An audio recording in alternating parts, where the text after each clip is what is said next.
안녕하세요. 유쾌한 주부 윤겸씨입니다. 오늘은 제가 학습 컨설팅을 다녀온 이야기를 해볼까 합니다. 저는 순한맛 책류과와 엄마표 영어로 아이들을 키우고 있어요. 그래서 입시나 대학 그런 것들이 앞으로 우리 아이들이 살아가는데 크게 상관이 없다고 생각을 해요. 그런데 이 학습 컨설팅을 신청하면서 정말 내가 대학에 상관이 없는 엄마가 맞을까? 하는 생각이 드는 거예요. 말은 대학 상관없어 라고 하고 뒤에서는 아이들 공부 못할까봐 전전긍긍하고 컨설팅 신청하고 이건 아니잖아요. 그런 이제 이 아이러니한 저의 교육 태도를 저는 학습 컨설팅을 받으면서 어느 정도 저에 대해서 알게 됐어요.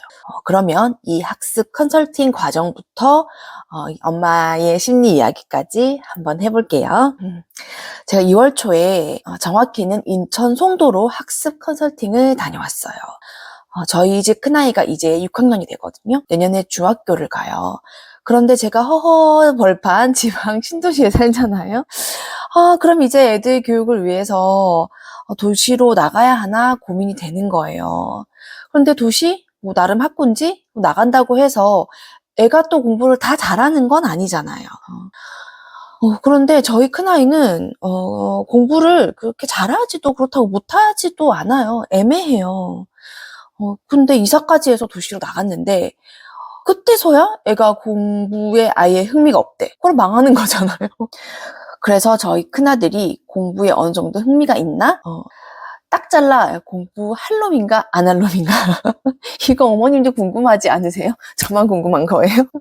그래서 처음에는 웩슬러 검사를 이제 알아보기 시작했는데 이게 또 비싸요. 그래서 어차피 돈 몇십만 원 드는 거 조금 더 보태서 확실하게 하자. 그렇게 학습 컨설팅까지 가게 된 겁니다. 그런데 제가 대치동 이런 쪽으로 안 간 건 나름 저의 소신, 강요하는 공부는 시키고 싶지 않았기 때문에 학원가를 보러 가고 싶지 않았어요.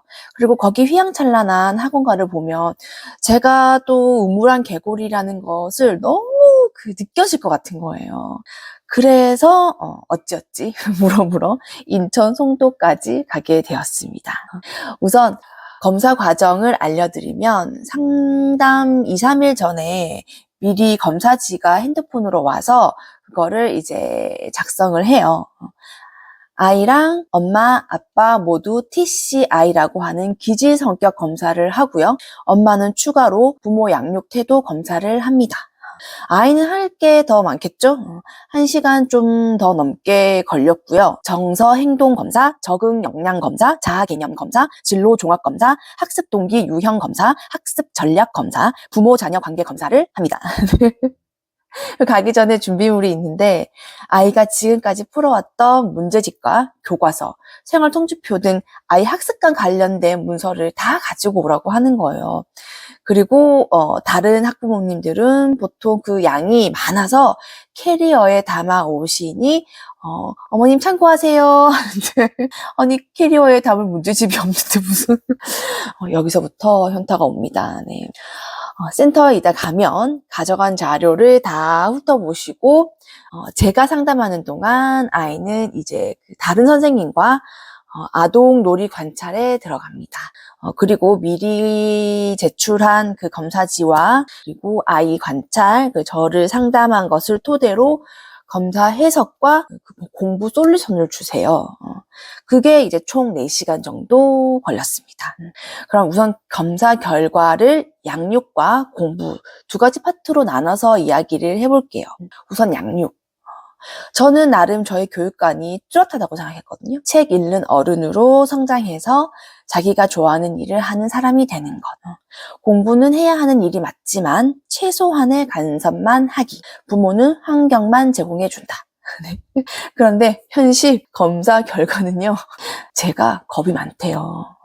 그래서 아이에게 막 공부하라고 푸시를 못하는 성격이래요. 그리고 막상 시켰는데 아이가 못 따라오는 것에 대한 두려움이 커서 아예 시도를 하지 않는 거예요.